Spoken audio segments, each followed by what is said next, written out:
New YouTube monetization policy change. The end of smaller channels. The horror.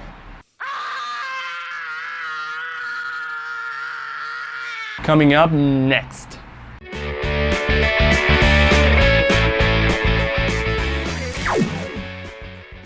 If this is the first time in my channel, you want to learn how to build your online presence using YouTube, using social media, blogs, I invite you to subscribe and activate your notifications.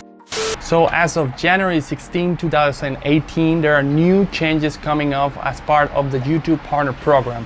And those changes means that they are specifying a new eligibility if you want to be part of the YouTube Partner Program, and which allows you to monetize your videos by running ads on your videos. So a lot of things has happened, and if you're not aware of what are those events that have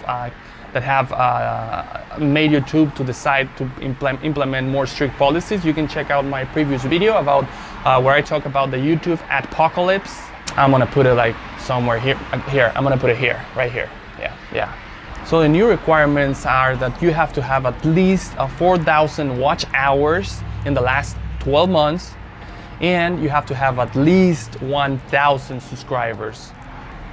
That's pretty much it. The ones that it's causing a little bit more noise between these requirements is the fact that you have to have 4,000 hours, which for some small YouTubers that might seem like unreachable, unrealistic, or not unrealistic, but hard to achieve.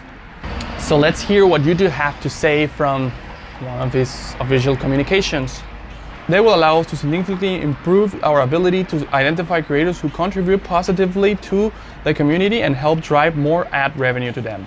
This higher standard will also help us prevent potentially inappropriate videos from monetizing, which can hurt revenue for everyone. But where is the opportunity for small YouTubers now that we have these changes in place, right? So the opportunity is for those who stick around, those who stick their flag and stand their ground and go tunnel vision on what they want to do. In my case, what I want to do is build online presence and show you guys how to do it. If that's your goal, then don't worry. This type of guidelines, or whoever type of guidelines that YouTube comes up with, they're not going to affect you, because what we're trying to, or what I'm trying to communicate to you is that we cannot stop YouTube from doing this type of changes, right? But what we can do is to learn to adapt. And that's the people who win at the end, right? In business or in life and whatever, changes are going to happen, but you have to be ready to change or steer to the direction that you want to go, right? When things changes. In my case, this is not changing anything. This is not part of my main strategy to make money out of YouTube ads. That's not part of my strategy. My strategy is just to build an audience, to reach out to you guys, and then later on I'll decide what to do with that. Yeah, I mean, if you do it right, the money will come.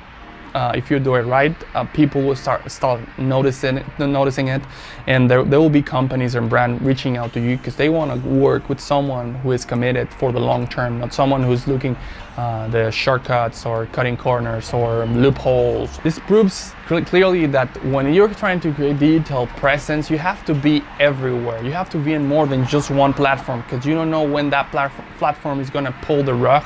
You're like a tenant, right? And you don't know when the landlord is gonna decide to shut down the building or shut down the power supply. I don't know, something like that.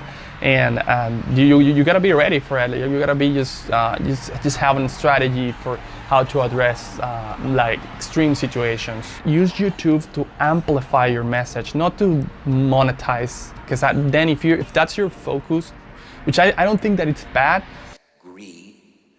For lack of a better word, is good. Greed is right. But I think if that's your specific focus, there's a lot of people that it's going to do whatever they can, clickbait or whatever, in order to make some bucks, right? Which I don't think is right, because that's where YouTube becomes noisy, becomes full of content that nobody wants to really consume, right? And that is not helping to the small YouTubers that are trying to build quality content and break out. So thank you so much for watching this video. If you want to learn more about how to create your online presence using YouTube, social media, blog, I encourage you to subscribe. It's free. And yeah, I'll talk to you next week. Thank you so much. Bye.